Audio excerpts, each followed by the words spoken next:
Painted application ધોરણ 6 થી 12ના વિદ્યાર્થીઓ માટે અપડેટ થઈ ચૂકી છે. આ એપ્લિકેશનમાં શું છે? બધા જ વિષયના વિડીયોઝ છે.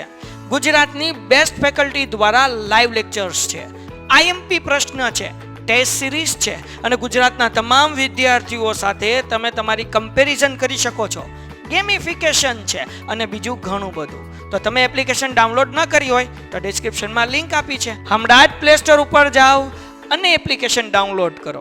ઘરે બેઠીને સરસ મજાનું ગુજરાતની જોરદાર ફેકલ્ટી સાથે ભણો, સારા માર્ક્સે પાસ થાઓ. જો ગઈકાલે આપણે એક પ્રશ્ન જોયો હતો, બરાબર? પુસ્તક લઈને તમે બધા બેઠા હશો એવું હું માનું છું. પેજ નંબર 62 ઉપર આપણે એક પ્રશ્ન જોયો હતો, કાર્બનનો સર્વતોમુખી સ્વભાવ. એનું ફટાફટ પેલા રિવિઝન કરી લઈએ. ઓકે ચાલો, થઈ જશે, બતાશે, વ્યવસ્થિત જ બતાય છે બેટા. પીડીએફ હું મોકલી દઈશ કદાચ કાંઈક તકલીફ હોય તો, બરાબર? એટલે ચિંતા ન કરતા. હાલો ફટાફટ પેલા રિવિઝન કરી લઈએ આપણે. પ્રશ્ન તો આપણો કાર્બનનો સર્વતોમુખી સ્વભાવ. એની અંદર 2 પોઈન્ટ આપણે જોયા. પહેલો પોઈન્ટ હતો કેટેનેશન, બીજો હતો ચતુઃસંયોજકતા. ચતુઃસંયોજકતામાં આપણે 2 વાક્યો સમજવાના બાકી રહી ગયા હતા, એ હમણાં અત્યારે તમને સમજાવી દઉં. ફટાફટ શાંતિથી આંખો બંધ કરીને, આંખો તમે બંધ ન કરતા, અહીંયા જોઈને રિવિઝન આપણે કરી નાખીએ, બરાબર? પહેલો ગુણધર્મ કેટેનેશનનો. કેટેનેશનમાં 13 લાઈન હતી, પણ તમને સોહમ સરે એને 1, 2, 3, 4, 5, 6 મુદ્દામાં કેમ બનાવી એ તમને શીખવાડ્યું, બરાબર? કેટેનેશન કોને કહેવાય? તો કે કાર્બન તત્વ અન્ય કાર્બન તત્વ સાથે જોડાવાની અદ્વિતીય ક્ષમતા ધરાવે છે, જેના કારણે મોટી સંખ્યામાં અણુઓ મળે છે. કાર્બનના આવા ગુણધર્મને કેટેનેશનનો ગુણધર્મ કહેવાય. પછી ગોખવાની, પછી યાદ કરવાનું કે જો સાહેબ કાર્બન છે એ કાર્બન હારે જોડાય તો એ કઈ રીતે જોડાતો હશે? તો તરત તમને જવાબ મળી ગયો કે શૃંખલામાં જોડાઈ શકે, શાખામાં જોડાઈ શકે અને વલય તરીકે જોડાઈ શકે. તો હવે શૃંખલામાં જોડાય, શાખામાં જોડાય, વલયમાં જોડાય, તો કેવા પ્રકારે જોડાતો હશે? તો કે સાહેબ એકલ બંધ બનાવી શકે, દ્વિબંધ બનાવી શકે, ત્રિબંધ બનાવી શકે. જો કાર્બન વચ્ચે એકલ બંધ હોય તો એને સંતૃપ્ત સંયોજનો કહેવાય, બરાબર? જો કાર્બન વચ્ચે એકલ બંધ હોય તો એને સંતૃપ્ત સંયોજનો કહેવાય. કાર્બન વચ્ચે દ્વિબંધ અથવા ત્રિબંધ હોય તો એને અસંતૃપ્ત સંયોજનો કહેવાય. બોલો, આટલું ક્લિયર છે? કેટેનેશનનો ગુણધર્મ જેવો કાર્બનમાં જોવા મળે એવો અન્ય કોઈ તત્વોમાં જોવા મળતો નથી. સિલિકોન છે એ લાંબી શૃંખલા બનાવે હાઇડ્રોજન સાથે જોડાઈને, પણ એની પણ મર્યાદા કેટલી છે? તો કે સાહેબ 7 કે 8 પરમાણુઓ સુધીની એ લાંબી શૃંખલા બનાવી શકે. એ પણ પાછી કેવી છે? અતિક્રિયાશીલ છે, એટલે અસ્થાયી સંયોજન બનાવે. પણ કાર્બન વચ્ચેના બંધ કેવા છે? ખૂબ પ્રબળ છે, એટલા માટે આ સંયોજનો કેવા હોય? સ્થાયી હોય છે, બરાબર? તો આ વાત થઈ ગઈ. આગળ વધીએ. ચતુઃસંયોજકતા કોને કહેવાય? ચાલો અહીંયા સમજવામાં ધ્યાન દેજો, ધંધામાં ધ્યાન આપો ભાઈ. આડીઅવળી બાબતો થોડી ઘણી હોય એને ઇગ્નોર કરવી, ધંધામાં ધ્યાન દેવું. અહીંયા જો ચતુઃસંયોજકતા નામ ઉપરથી ખબર પડી કે કાર્બન અન્ય 4 કાર્બન પરમાણુઓ સાથે અથવા એક સંયોજક તત્વના પરમાણુઓ સાથે જોડાઈ શકે, એને કહેવાય કાર્બનની 4 સંયોજકતા, એટલે કે કાર્બનની ચતુઃસંયોજકતા. તો સાહેબ 4 તત્વો હારે જોડાય તો કોની હારે જોડાય? તો કે સાહેબ oxygen, hydrogen, nitrogen, sulphur, chlorine વગેરે સાથે જોડાય, બરાબર?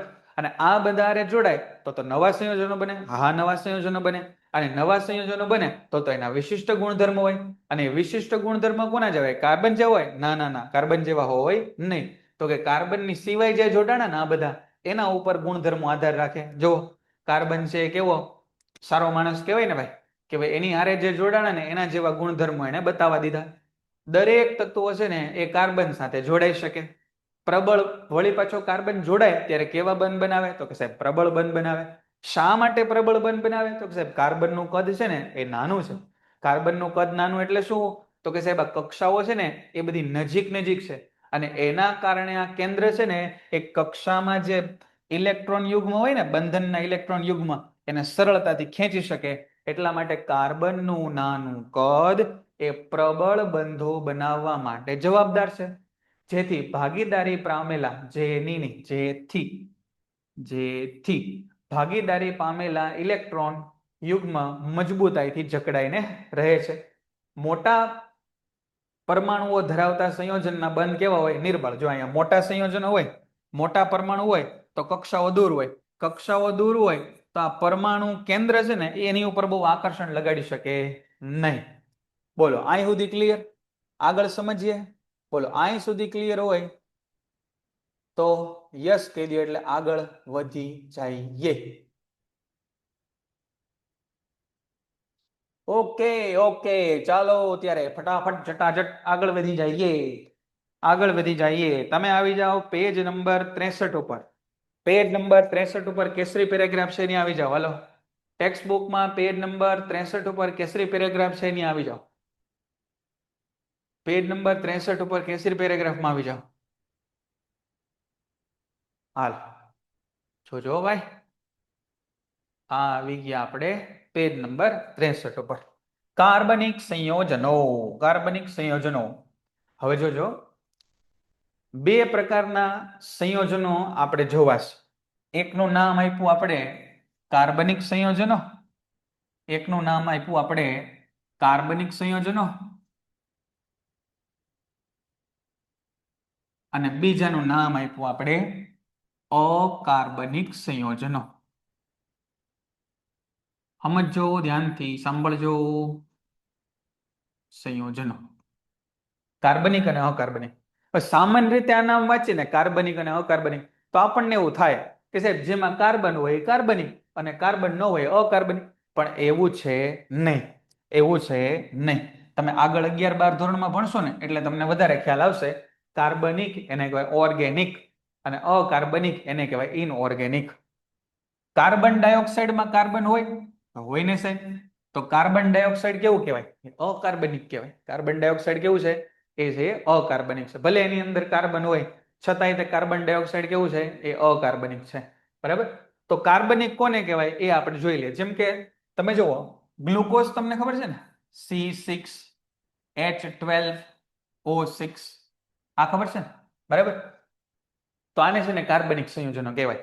એટલે કાર્બનિકની એવી ડેફિનેશન તમે ન કરતા કે કાર્બન હોય તો કાર્બનિક અને કાર્બન ન હોય તો અકાર્બનિક. જોઈ લે છે જે કાંઈ મેસેજ છે એ તમારો. બરાબર. હવે અહીંયા બાકીના છે એ ધંધામાં ધ્યાન આપજો. બરાબર. કાર્બનિક સંયોજનો અને અકાર્બનિક સંયોજનો. કાર્બનિક સંયોજનો એનો મતલબ એવો નથી કે જેમાં કાર્બન હોય અને અકાર્બનિક એટલે કાર્બન હોય એવું નથી. એની વ્યાખ્યા આખી અલગ છે. એ તમે જ્યારે 11-12 ધોરણમાં ભણશો ત્યારે તમને ખ્યાલ આવશે. અકાર્બનિકનું મેં તમને ઉદાહરણ આપ્યું કાર્બન ડાયોક્સાઇડમાં કાર્બન છે છતાંય તે કેવો છે? અકાર્બનિક. અને કાર્બનિક એટલે તમને કીધું કે ગ્લુકોઝ. બરાબર. કાર્બન એટલે મેં તમને કીધું ગ્લુકોઝ. ગ્લુકોઝ જેની અંદર કાર્બન છે અને એટલો કાર્બનિક જ છે. બરાબર. હવે આ ગ્લુકોઝ છે ને એ તમને ખબર છે કે વનસ્પતિ બનાવે. ગ્લુકોઝ છે ને એ વનસ્પતિ બનાવે. તો પહેલા છે ને આપણે આવા પદાર્થો બનાવી નતા શકતા. તો પહેલા લોકો એવું માનતા હતા કે ભાઈ કાર્બનિક પદાર્થો બનાવવો હોય ને તો એ તો કુદરતમાં જ બની શકે. આપણે જાતે કાર્બનિક પદાર્થો બનાવી શકીએ નહીં. એવું પહેલા લોકો માનતા હતા. પણ પછી એક વિરલાનો જન્મ થયો. એનું નામ હતું ફ્રેડરિક વોહલર. ફ્રેડરિક વોહલર. અને 1828માં એણે એમોનિયમ સાયનેટમાંથી યુરિયા બનાવ્યું અને આ માન્યતાનું ખંડન કર્યું. ફરીવાર સાંભળજો. આ કાર્બનિક અને અકાર્બનિક એનો મતલબ શું થાય? તો કે એ ડેફિનેશન આપણે હમણાં જોઈએ છેલ્લે. પણ કાર્બનિક પદાર્થ એટલે એનું એક ઉદાહરણ. એવા ઘણા બધા કાર્બનિક છે પણ એમાંથી સમજો એક ઉદાહરણ છે ગ્લુકોઝ. તો પહેલા લોકો માનતા હતા કે આવા કાર્બનિક પદાર્થો આપણે કૃત્રિમ રીતે બનાવી શકતા નથી.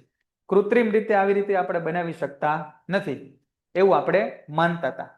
પણ પછી 1828 ની અંદર ફ્રેડરિક વોહલરે કેટલાક પ્રયોગો કર્યા અને એમાં એમણે એમોનિયમ સાયનેટમાંથી જો અહીંયા લખ્યું છે એમોનિયમ સાયનેટમાંથી યુરિયા બનાવ્યું. એમોનિયમ સાયનેટમાંથી એણે શું બનાવ્યું? યુરિયા બનાવ્યું અને આ માન્યતાનું એણે ખંડન કર્યું. એમોનિયમ સાયનેટમાંથી યુરિયાની બનાવટ કરી અને આ માન્યતાનું ખંડન કર્યું. હવે એમોનિયમ સાયનેટમાંથી યુરિયા બનાવીને માન્યતાનું ખંડન કેમ થઈ જાય? તમે સમજો. આ એમોનિયમ સાયનેટ જો NH4ONC એ અકાર્બનિક છે. આ NH4ONC એ અકાર્બનિક છે. એમાંથી એને આ બનાવ્યું NH2CONH2 આ યુરિયા છે જે કાર્બનિક છે. તો એનો મતલબ શું થયો? અકાર્બનિકમાંથી કાર્બનિક એને લેબમાં બનાવી નાખ્યું. અકાર્બનિકમાંથી કાર્બનિક એને શું કર્યું? લેબમાં બનાવી નાખ્યું. એનો મતલબ કે આ માન્યતાનું જે પેલા લોકો માનતા હતા એનું એને ખંડન કર્યું. હવે સમજો, આ પેરેગ્રાફ વાંચીએ, તમે તમારા પુસ્તકમાં નજર રાખજો. કાર્બનમાં જોવા મળેલા બે વિશિષ્ટ લક્ષણો, ચતુઃ સંયોજકતા અને કેટેનેશન, જો અગાઉ જોઈ ગયા આપણે, એક સાથે મળીને મોટી સંખ્યામાં સંયોજનોનું નિર્માણ કરે છે. અનેક સંયોજનો વિભિન્ન કાર્બનની શૃંખલાઓ સાથે જોડાયેલા અકાર્બનિક પરમાણુઓ અથવા પરમાણુઓના સમૂહ ધરાવે છે. આ સંયોજનોનું નિષ્કર્ષણ શરૂઆતમાં કુદરતી પદાર્થમાંથી કરવામાં આવતું હતું અને એમ વિચારવામાં આવ્યું હતું કે આ સંયોજનો અથવા કાર્બનિક સંયોજનો, જો કાર્બનિક સંયોજનો માત્ર જીવન પ્રણાલીમાંથી જ મેળવી શકાય. એટલે કે ભાઈ કુદરતી જે પ્રણાલી હોય ને એની અંદરથી જ તે આ કાર્બનિક પદાર્થો મેળવી શકાય એવું પહેલાના લોકો માનતા હતા. કેમ કે તેના સંશ્લેષણ માટે, સંશ્લેષણ એટલે બનવું, સંશ્લેષણ માટે એક મહત્વપૂર્ણ બળ છે ને એ જરૂરી છે, જે આપણી પાસે નથી એવું પેલા લોકો માનતા હતા. બરાબર. પણ પછી 1828માં જેમ મેં તમને કીધું કે એમોનિયમ સાયનેટ એટલે NH4ONC, એમાંથી છે એ યુરિયા એટલે કે NH2CONH2 એ ફ્રેડરિક વોહલરે બનાવ્યું. અને આ માન્યતાનું ખંડન કર્યું, લેબમાં યુરિયા બનાવ્યું. અને યુરિયા છે એ કાર્બનિક પદાર્થ છે. તો આવો એ પ્રશ્ન પૂછાય કે સૌ પ્રથમ સંશ્લેષિત કાર્બનિક પદાર્થ કયો, સૌ પ્રથમ માનવ સર્જિત કાર્બનિક પદાર્થ કયો? તો એનો આન્સર કયો આવે? યુરિયા આવે. બોલો, સમજાશે આ? બરાબર. હવેની લાઈન જુઓ. ખાલી આ બહુ એટલું બધું એક્ઝામ માટે ઇમ્પોર્ટન્ટ નથી, આ જે લાઈન હવે સમજીએ છીએ, પણ આપણી જાણકારી માટે હોય તો વધારે સારું. જુઓ, કાર્બાઇડ, કાર્બનના ઓક્સાઇડ, કાર્બોનેટ અને હાઇડ્રોજન કાર્બોનેટ ક્ષારો સિવાયના કાર્બન સંયોજનનો અભ્યાસ કાર્બનિક રસાયણ અંતર્ગત કરવામાં આવે છે. કાર્બાઇડ એટલે CaO, એવા બધા જે હોય ને કાર્બાઇડ. કાર્બનના ઓક્સાઇડ એટલે આ જો કાર્બન ડાયોક્સાઇડ. કાર્બોનેટ તમે જોયા હશે. કાર્બોનેટ એટલે Na2CO3. હાઇડ્રોજન કાર્બોનેટ તમે જોયા હશે, NaHCO3. આની સિવાય આ બધા જે હોય ને એની સિવાયના બધા એનો અભ્યાસ કાર્બનિક રસાયણની અંદર કરવામાં આવે. એનો અભ્યાસ શેમાં કરવામાં આવે? કાર્બનિક રસાયણની અંતર્ગત અભ્યાસ કરવામાં આવે. બોલ, અહીંયા સુધી બધાને ક્લિયર છે?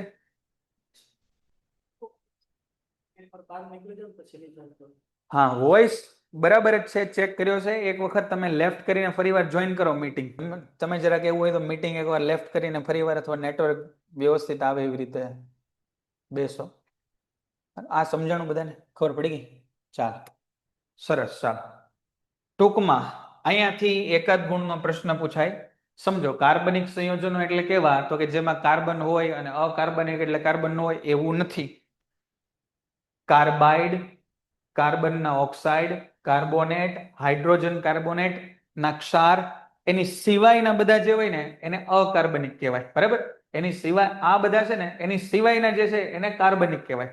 અને આ બધા કાર્બાઇડ, કાર્બનના ઓક્સાઇડ, કાર્બનના કાર્બોનેટ અને હાઇડ્રોજન કાર્બોનેટ, આ બધા છે એને અકાર્બનિક કહેવાય. બોલો, ખ્યાલ આવશે એટલું? બરાબર. તો અહીં સુધીની બાબતો લગભગ બધાને છે એ ક્લિયર થઈ ગઈ હશે. બરાબર, એવું હું માનું છું.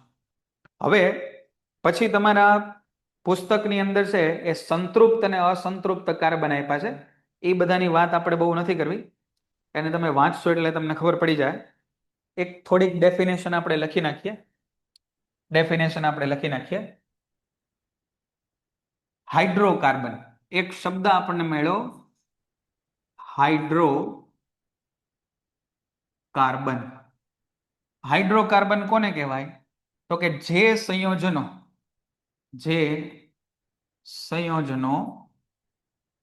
ફક્ત નામ વાંચીને જ ખબર પડે, જે સંયોજનો ફક્ત આ કાર્બન અને હાઇડ્રોજન ધરાવે, કાર્બન અને હાઇડ્રોજન ધરાવે તેવા સંયોજનોને હાઇડ્રોકાર્બન કહેવાય. તેવા સંયોજનો એને હાઇડ્રોકાર્બન કહેવાય. હવે આ જે હાઇડ્રોકાર્બન છે ને, હાઇડ્રોકાર્બન એના કેટલાક ભાગ પડે છે, સમજો. આ હાઇડ્રોકાર્બન છે ને એના કેટલાક ભાગ પડે છે. હાઇડ્રોકાર્બન, આ હાઇડ્રોકાર્બનમાં શું હોઈ શકે? તો કે એમાં એકલ બંધ હોઈ શકે, એમાં છે એ દ્વિબંધ હોઈ શકે, દ્વિબંધ હોઈ શકે, અને એમાં છે એ ત્રિબંધ હોઈ શકે. અહીંયા ભાઈ ધંધામાં ધ્યાન દેજો બધા, હોને ભાઈ, બાકી બધું વસ્તુ છે ને એ થઈ જશે. અને અહીંયા સમજશો તો બીજી કાંઈ વસ્તુ કરવાની જરૂર નહીં પડે. એટલે બાકી બધા કામકાજ તમારા છે એ મહેરબાની કરી અને બંધ કરજો. હવે હાઇડ્રોકાર્બનનો મતલબ થાય કે જે સંયોજનો ફક્ત કાર્બન અને હાઇડ્રોજન ધરાવે ને એને હાઇડ્રોકાર્બન કહેવાય. હાઇડ્રોકાર્બન છે ને એમાં કાર્બન કાર્બન વચ્ચે એકલ બંધ હોઈ શકે, કાર્બન કાર્બન વચ્ચે દ્વિબંધ હોઈ શકે, અથવા કાર્બન કાર્બન વચ્ચે છે એ ત્રિબંધ હોઈ શકે. બરાબર? જેની અંદર કાર્બન કાર્બન વચ્ચે એકલ બંધ હોય ને એને આલ્કેન સંયોજનો કહેવાય. એને છે એ આલ્કેન સંયોજનો કહેવાય અથવા આલ્કેન શ્રેણી કહેવાય. અહીંયા ધ્યાન આપજો. જેની વચ્ચે દ્વિબંધ હોય ને એને આલ્કીન સંયોજનો કહેવાય અથવા આલ્કીન શ્રેણી એવું નામ અપાય. હવે આ તમારા માટે છે એ નવું છે થોડુંક, એટલે ધ્યાન રાખજો. બરાબર? હવે જે મેસેજ તમે કર્યો છે અંજલ એ મેં જોઈ લીધો છે. એટલે હવે જો અહીંયા તમે ભણવામાં ધ્યાન આપશો તો વધારે સારું થશે. એની ઉપર કામ આપણે છે એ ચાલુ લેક્ચરમાં કાંઈ નહીં કરી શકીએ. સમજાઈ ગયું બેટા? તો અહીંયા તમે ભણવામાં ધ્યાન આપજો. બરાબર? અને બાકી બીજા કોઈ ચર્ચા અત્યારે નહીં. હો ને? મેં તમને કીધું કે કોઈ પણ વસ્તુ જો અહીંયા તમે ધ્યાન રાખશો એટલે બધું આવડી જ જશે. ત્રિબંધ જે હોય ને કાર્બન કાર્બન વચ્ચે એને આલ્કાઇન કહેવાય. એને છે એ આલ્કાઇન સંયોજનો અથવા આલ્કાઇન શ્રેણી કહેવાય. બરાબર? તો ફરી વખત હાઇડ્રોકાર્બન કોને કહેવાય? તો કે સાહેબ જેમાં કાર્બન અને ખાલી હાઇડ્રોજન હોય ને એને હાઇડ્રોકાર્બન કહેવાય. એમાં જો કાર્બન કાર્બન વચ્ચે એકલ બંધ હોય તો આલ્કેન શ્રેણી કહેવાય, દ્વિબંધ હોય તો આલ્કીન શ્રેણી કહેવાય, ત્રિબંધ હોય તો આલ્કાઇન શ્રેણી એને કહેવાય. એની સિવાય જોજો અહીંયા, એની સિવાય જો એકલ બંધ હોય ને તો આવા સંયોજનોને સંતૃપ્ત સંયોજનો કહેવાય. જે તમને ખબર જ છે, સંતૃપ્ત સંયોજનો કહેવાય. બરાબર? અને દ્વિબંધ અને ત્રિબંધ હોય ને તો એને અસંતૃપ્ત સંયોજનો કહેવાય. અસંતૃપ્ત સંયોજનો કહેવાય. દ્વિબંધ અને ત્રિબંધ હોય ને તો એને અસંતૃપ્ત સંયોજનો કહેવાય. અસંતૃપ્ત સંયોજનો કહેવાય. ચાલો, આટલો ખ્યાલ આવી ગયો આ વસ્તુ. તો આ વસ્તુ ક્યાં લખેલી છે એ તમે જુઓ. આ વસ્તુ ક્યાં લખેલી છે એ તમે જુઓ. પેજ નંબર 63 ઉપર આવી જાઓ. પેજ નંબર 63 ઉપર આવી જાઓ. આપણે જે ચર્ચા કરી એ અહીંયા સુધી ચર્ચા કરી અત્યારે.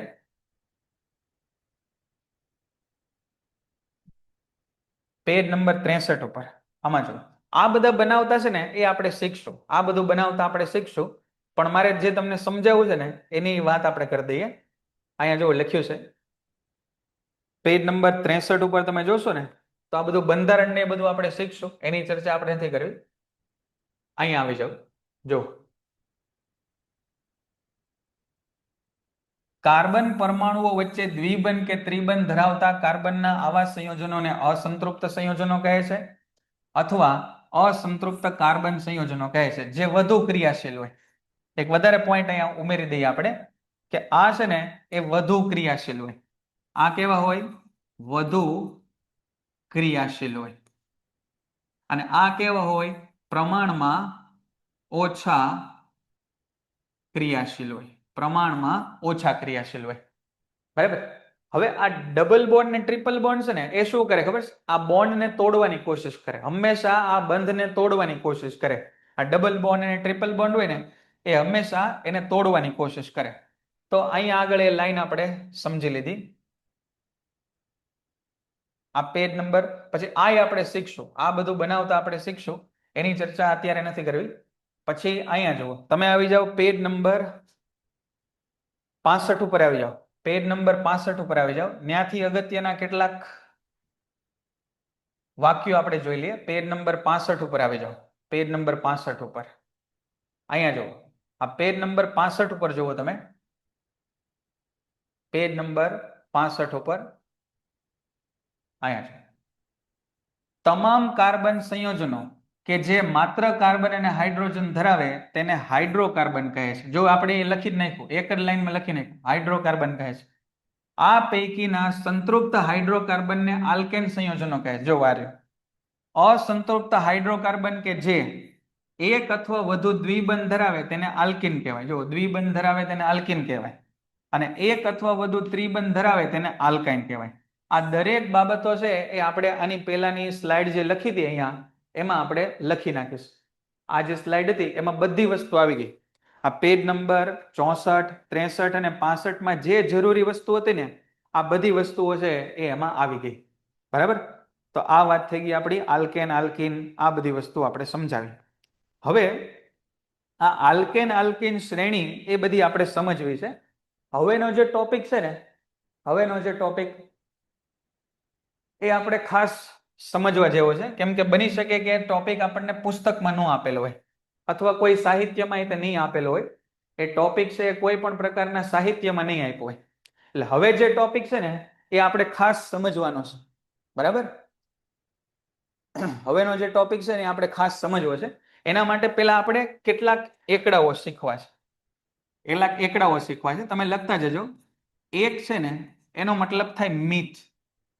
એક એને બોલાય મીથ.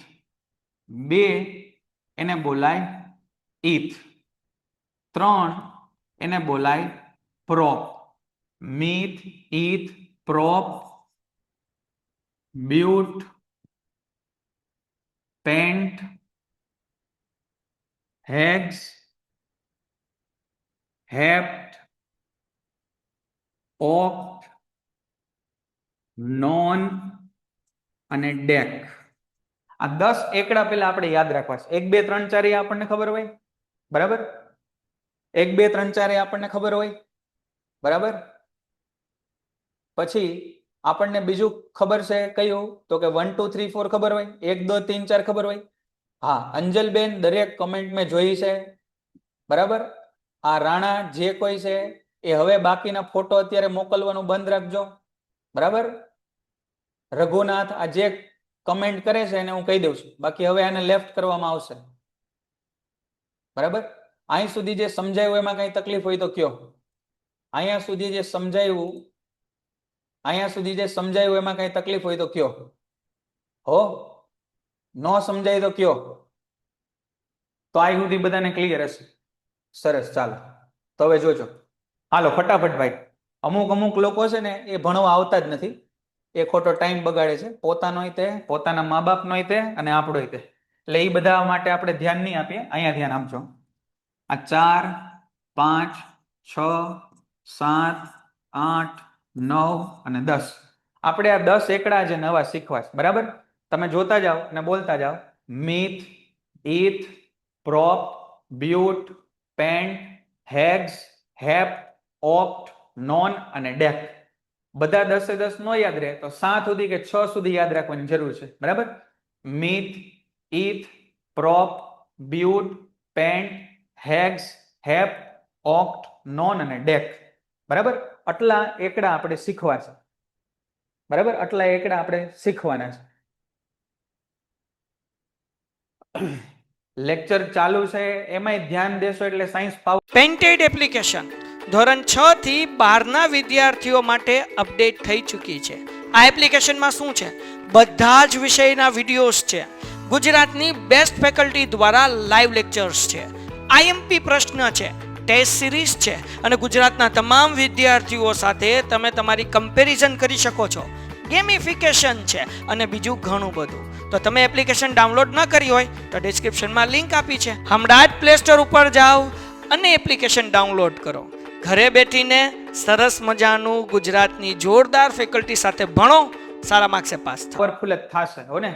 મારો 7 વર્ષનો અનુભવ છે ને 100 માંથી 100 માર્ક, 80 માંથી 80 માર્ક આપણે બોર્ડમાં સ્ટુડન્ટને અપાવ્યા છે. બિલકુલ ચિંતા કર્યા વગર અહીંયા ધ્યાન રાખો. બરાબર? ચાલો, 1 થી 10 એકડા ખબર પડી ગઈ. હવે આપણે છે ને એ આલ્કેન શ્રેણી બનાવતા શીખવું છે. સૌથી પહેલા છે ને એ આલ્કેન શ્રેણી આપણે બનાવતા શીખવું છે. સૌથી પહેલા આલ્કેન શ્રેણી બનાવતા આપણે શીખવું છે. આલ્કેન શ્રેણી બનાવતા શીખવું છે. જોજો કઈ રીતે બને. હવે ભાઈ હવે જોજો દેખાતું હશે બધું બરાબર જ દેખાય છે સુમરાબેન હોને ફોકસ અનફોકસ થાય ત્યારે નહીં દેખાય બાકી દેખાશે.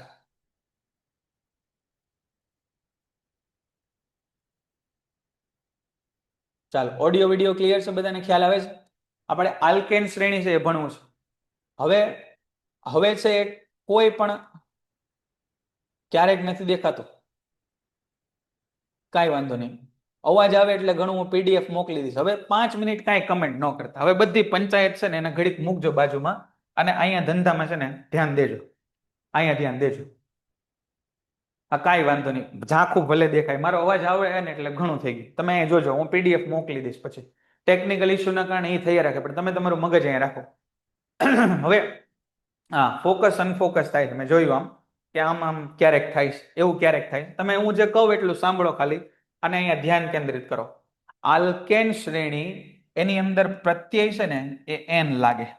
આલ્કેન શ્રેણી એની અંદર પ્રત્યય છે ને એ એન લાગે. સાંભળજો અહીંયા એ ભલે ઝાંખું થાય આછું થાય જે થાય મારો અવાજ તમારી સુધી પહોંચે એટલે આંખું બંધ કરીને ખાલી સાંભળજો. પેલા 1 થી 10 નામ યાદ રહી ગયા. 1 થી 10 નામ ફટાફટ બોલી જાવ તો હાલો તો meth eth prop but pent hex hept oct non અને ડેક. આટલા બધા ન આવડે તો 6 કે 7 નામ આવડે ને એટલે બહુ થઈ ગયું. Myth eth prop but pant અને હેગ્સ આટલા આવડે એટલે પૂરું. હવે આની પાછળ તમને એન પ્રત્યય લગાવતા ફાવે. આની પાછળ તમને એન પ્રત્યય લગાવે તો ફાવે. તો મિથ ની પાછળ એન લગાડો મિથેન. ઈથ ની પાછળ એન લગાડો ઇથેન. પ્રોપ ની પાછળ એન લગાડો પ્રોપેન. બ્યુટ ની પાછળ એન લગાડો બ્યુટેન. પેન્ટ ની પાછળ એન લગાડો પેન્ટ ની પાછળ એન લગાડો પેન્ટેન. હેગ્સ ની પાછળ એન લગાડો હેક્ઝેન. તો આવી રીતે સંયોજનના નામ બને. અહીંયા ધ્યાન રાખજો આ આવડશે તો બધું આવડી જાય. તો પ્રત્યય લાગે એન. પછી બંધ કેવા હોય બંધ તો કે સાહેબ એકલ બંધ હોય. હંમેશા કાર્બન કાર્બન ની વચ્ચે કેવા બંધ હોય તો કે એકલ બંધ હોય બરાબર. અને એનું સામાન્ય સૂત્ર આ હું તમને પછી સમજાવું કે સામાન્ય સૂત્ર શું થાય. એ થાય CnH2n+2 થાય. હવે એ કઈ રીતે થાય ને એ હું તમને પછી સમજાવું. પેલા અહીંયા તમે સમજી લો. હવે આપણે આલ્કેન શ્રેણીનું પહેલું સંયોજન જોવું છે. આલ્કેન શ્રેણીનું પહેલું સંયોજન જોવું છે. પહેલું સંયોજન એટલે એક કાર્બન. પહેલું સંયોજન એટલે એક કાર્બન. કાર્બનની સંયોજકતા 4 હોય. કાર્બનની સંયોજકતા 4 હોય. આ ચારેય સંયોજકતા જો હાઇડ્રોજન થી ભરાય ને ભાઈ આ ચારેય સંયોજકતા જો હાઇડ્રોજન થી ભરાય ને તો આ બને CH4. અહીંયા જે લખું છું એને એનું આણ્વીય સૂત્ર કહેવાય. એને એનું આણ્વીય સૂત્ર અથવા અણુ સૂત્ર કહેવાય. આ જે લખું છું એને અણુ સૂત્ર કહેવાય CH4. CH4 ની અંદર એક કાર્બન છે એટલે એને કહેવાય મિથ. આમાં બધે સિંગલ બોન્ડ છે એટલે પ્રત્યય લાગે એન. એટલે આ બન્યું પહેલું સંયોજન મિથેન. આ બન્યું પહેલું સંયોજન મિથેન. બસ આટલું મારે તમને સમજાવું. તો આટલું જે લખ્યું બોર્ડ ઉપર એમાં કાંઈ તકલીફ હોય તો કયો. એમાં કાંઈ કોઈને પેટમાં દુખતું હોય તો હવે કયો હાલો જલ્દી. આટલું ક્લિયર છે ઓકે છે એટલું લખતા જાજો. આમને કથાની જેમ બેઠતા નહીં. કથા સાંભળવા કેમ ઓલો બાબલો આવ્યો હોય એમ ન બેસતા. અહીં સુધી તકલીફ હોય તો કયો. હા સરસ ચાલો થેન્ક યુ આભાર ક્લિયર છે. બોલો આયુષીબેન હું ન ખબર પડી તમને. મિથેન ફરી વાર સમજાવો હાલો ફરી વાર એકવાર કહી દઉં. આયુષીબેન ને નથી ખ્યાલ આવ્યો બરાબર. હાલ હવે સાંભળજો. અહીંયા હું ધંધો કરીએ છીએ પેલા એ જોવો તમે. હું ધંધો કરીએ છીએ એ જોવો. કાર્બન અને હાઇડ્રોજન ભેગા મળીને ઘણા બધા સંયોજન બનાવે. એમાં એક પેટર્ન એવી છે કે કાર્બન ખાલી એકલ બંધથી જોડાય એક બંધથી જોડાય. તો એમાં એક કાર્બન હોય ને એની સંયોજકતા 4 હોય. એક કાર્બનની સંયોજકતા 4 હોય. તો આ કાર્બન એની 4 સંયોજકતા અને એની હારે 4 હાઇડ્રોજન જોડાય છે. એની હારે છે 4 હાઇડ્રોજન જોડાય છે. તો એક C અને 4 H તો CH4. તો તો એક કાર્બન છે એને કહેવાય મીથ, એક કાર્બનને કહેવાય મીથ. અહીંયા સિંગલ બોન્ડ જ છે એટલે એને કહેવાય પ્રત્યય લાગે એન, એટલે મીથ વત્તા એન એટલે આ સંયોજન થયું મિથેન. આ સંયોજન થયું મિથેન. બોલો રેડી છે? હવે ખબર પડી ગઈ? હવે કઈ પ્રશ્ન હોય તો કયો, પછી બીજું સમજાવો એટલે વધારે તમે સમજજો હો ને. હવે અહીંયા બીજું સમજો, બીજું સમજો અહીંથી માહીબેન. હવે અહીંયા સમજજો તમે હો ને, બીજું સમજવામાં ધ્યાન રાખજો. હવે એક કાર્બન પછી કેટલા કાર્બન લેવાય? તો કે સાહેબ એક પછી બે કાર્બન લ્યો. એક કાર્બન પછી છે ને તમે બે કાર્બન લ્યો, તો બે કાર્બન લીધા. હવે કયું સંયોજન છે આ? તો કે સાહેબ આલ્કેન છે. એટલે ફરજિયાત શેના વડે જોડાય? તો કે સાહેબ સિંગલ બોન્ડ વડે જોડાય. તો બે કાર્બન એકબીજા સાથે સિંગલ બોન્ડ થી જોડાઈ ગયા. અને હું ફરીવાર આવતીકાલે જ્યારે લેક્ચર આવશે ત્યારે રિવિઝન કરીશ, પણ અત્યારે તમે સમજી લો. અહીંયા બે કાર્બન એકબીજા હારે સિંગલ બોન્ડ થી જોડાઈ ગયા. કાર્બનની સંયોજકતા હોય 4. બોલો કાર્બનની સંયોજકતા કેટલી હોય? 4. આ બે કાર્બન સિંગલ બોન્ડ થી જોડાઈ ગયા એનો મતલબ એક સંયોજકતા પૂરી, એક સંયોજકતા પૂરી. તો બાકી કેટલી સંયોજકતા વધે? તો કે સાહેબ 3 સંયોજકતા વધે. તો જુઓ આ 1 2 3, આ જુઓ 1 2 3, 3 સંયોજકતા વધે. અને આ બધી સંયોજકતા બાકીની કોના વડે પૂરી કરવાની? તો કે હાઇડ્રોજન થી. તો જો આ હાઇડ્રોજન થી સંયોજકતા પૂરી કરી, H H H.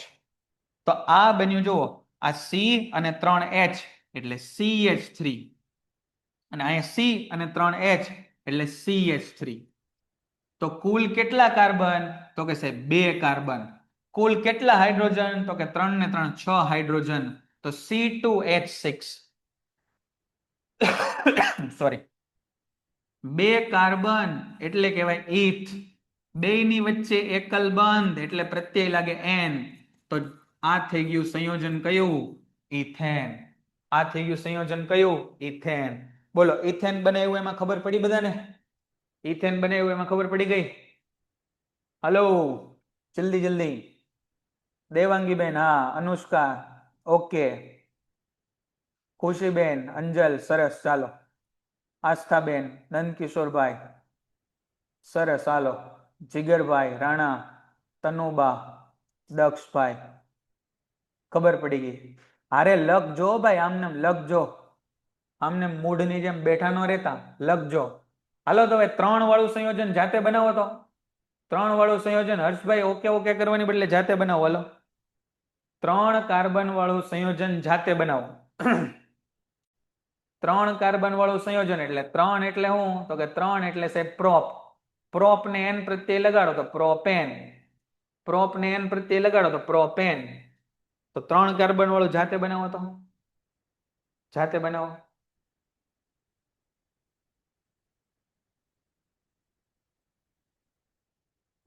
ત્રણ કાર્બન વાળું જાતે જાતે જાતે બનાવો. 3 કાર્બન વાળું. હાલો હું અહીંયા બનાવું છું. આવું બનાવ્યું છે કે નહીં તમે મને કહેજો.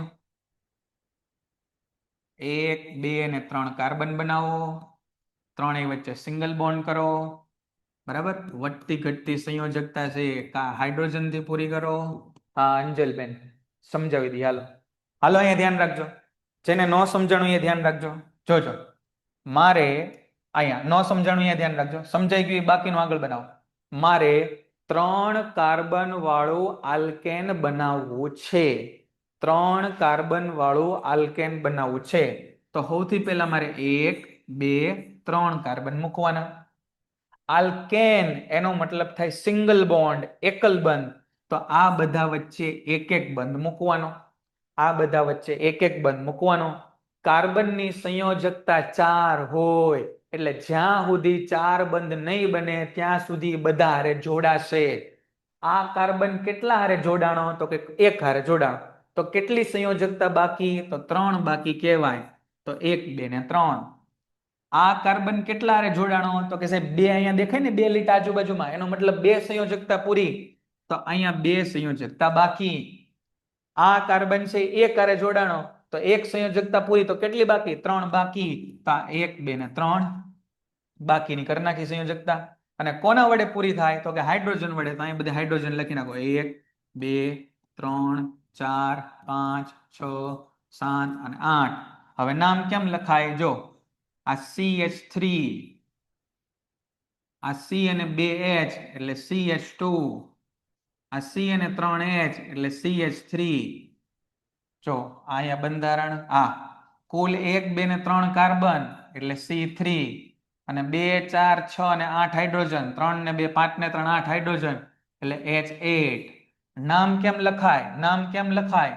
3 માટે કહેવાય પ્રોપ, ઉપર લખાવ્યા ને 10 એકડા યાદ રાખવાના. અને આલ્કેન સિંગલ બોન્ડ્સ એટલે N એટલે આ થઈ ગયું પ્રોપેન. પ્રોપેન. બોલો ક્લિયર છે? હા, બ્યુટેન પેન્ટેન બનાવજો જાતે તમે. હવે ખબર પડી ગઈ ભાઈ અંજલ? ક્લિયર? સરસ. હાલો માઈ બેન, સારું હાલો ત્યારે આટલું કામ આપણે રાખીએ. મારા વાલીડાઓ અમુક છે નફટ છે હારા, હે ને, સિરિયસલી ભણતા છે નહીં, પછી પરીક્ષા ટાણે એને રોવાનો વારો ન આવે. હાલો હવે જોજો ભાઈ. તો આટલું કામ આપણે રાખીએ આજે, બરાબર છે? શું કર્યું આપણે? તમારે શું કરવાનું છે ઘરકામમાં? સાંભળી લો, કાન ખોલીને સાંભળી લો. ઘરકામમાં તમારે પેજ નંબર 63 ઘરકામમાં પ્રામાણિકતા પૂર્વક કામ કરવાનું છે. પ્રામાણિકતા છે ને પોતાની સાથેની હોય, પોતાની સાથેની હોય. મને આજે સાહેબે કામ આપ્યું એટલે મારે કરવાનું, મારે જોવાનું છે, કેમ કે પરિણામ મારું છે, ભવિષ્ય મારું છે, સાહેબનું નથી, બરાબર? એટલા માટે પેજ નંબર 63 તમારે આખું વાંચી જવાનું છે. પેજ નંબર 64 એ પણ તમારે વાંચી જવાનું છે. પેજ નંબર 63 અને 64. 65 આપણે સમજાવવાનું બાકી છે, હું તમને સમજાવીશ, બરાબર? અને અહીંયા જુઓ, તમને આવા 6 સંયોજન બનાવીને આપ્યા છે પેજ નંબર 64 ઉપર.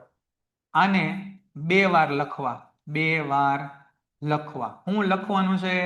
તો કે આ કોષ્ટક 4.2, કોષ્ટક 4.2 અને 1 થી 10 યાદ રાખવા. 1 થી 10 યાદ રાખવા. કયા 1 થી 10 યાદ રાખવા? એટલે મિથિત પ્રોપ બ્યુટ હતા ને, એ યાદ રાખવાના છે.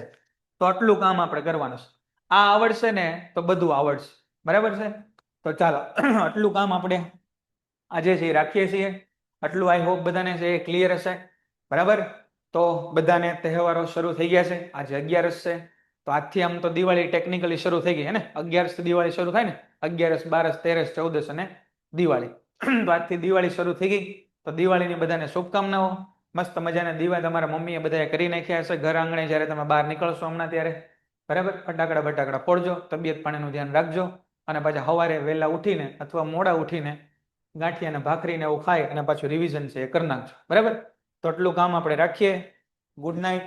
વેકેશન ભાઈ તમને ગ્રુપમાં સાહેબે વિડીયો મૂક્યો હતો એકાદો વેકેશનનો, તો ત્યારે તમને ડેટ ખબર પડી જાય. અને બાકી લગભગ આપણો કાલ છેલ્લો લેક્ચર હશે, અને એવું હશે તો હું ગ્રુપમાં એક વખત મેસેજ મૂકવાનું કહી દઈશ, બરાબર? વેકેશન માટે. તો આવજો. Happy Diwali. Good night. Painted application ધોરણ 6 થી 12ના વિદ્યાર્થીઓ માટે અપડેટ થઈ ચૂકી છે. આ એપ્લિકેશનમાં શું છે? બધા જ વિષયના વિડીયોઝ છે. ગુજરાતની બેસ્ટ ફેકલ્ટી દ્વારા લાઈવ લેક્ચર્સ છે, આઈએમપી પ્રશ્ન છે, ટેસ્ટ સિરીઝ છે, અને ગુજરાતના તમામ વિદ્યાર્થીઓ સાથે તમે તમારી કમ્પેરિઝન કરી શકો છો. ગેમિફિકેશન છે અને બીજું ઘણું બધું. તો તમે એપ્લિકેશન ડાઉનલોડ ન કરી હોય તો ડિસ્ક્રિપ્શનમાં લિંક આપી છે, હમણાં જ પ્લે સ્ટોર ઉપર જાઓ અને એપ્લિકેશન ડાઉનલોડ કરો. ઘરે બેઠીને સરસ મજાનું ગુજરાતની જોરદાર ફેકલ્ટી સાથે ભણો, સારા માર્ક્સે પાસ થાઓ.